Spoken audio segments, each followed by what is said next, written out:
The Mexican Mafia is operating a criminal empire from behind bars at California state prisons.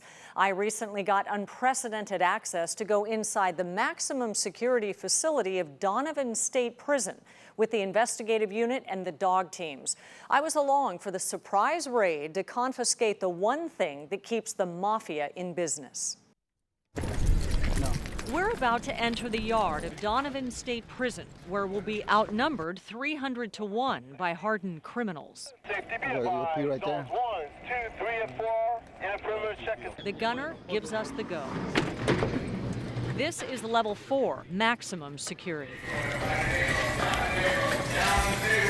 We're in, and the race is on. The prisoners against the special investigators and the dog teams. We just isolate and contain. Everyone is put on the ground. Every second counts. Oh yeah, he's excited. There's probably something in there. Officer Frederick and Scout already know the high priority cells. Weeks of intel came before this raid. They're targeting a criminal empire operating from behind bars. The Mexican Mafia, the oldest and most powerful prison gang in the U.S. They're flushing cell phones, they're flushing dope. Locked in their private cells for hours a day, the Mafia's leaders are still able to order contract killings, drug deals, and extortion with nothing more than their cell phones. Say, for example, I had a beef or an argument with somebody in here. He paroles. Let's target his family. Let's target him on the street. Dogs are the best weapon in this fight. That looks like a hit. They're trained to smell the one common chemical in all cell phones. These lifers have had years to modify their cells and create hiding places. He's modified something because the lights don't turn on, which tells me he's probably got in there. And there could be cell phones, there could be other contraband items in there.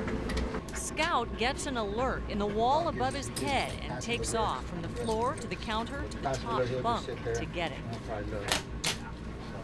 2 cells down, a prisoner was already on the move as the door was opening.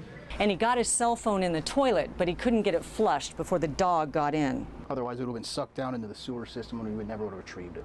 These dogs are so good at what they do that they are being targeted by inmates. They'll have this in the light fixtures, and the dog can get electrocuted by touching this right here.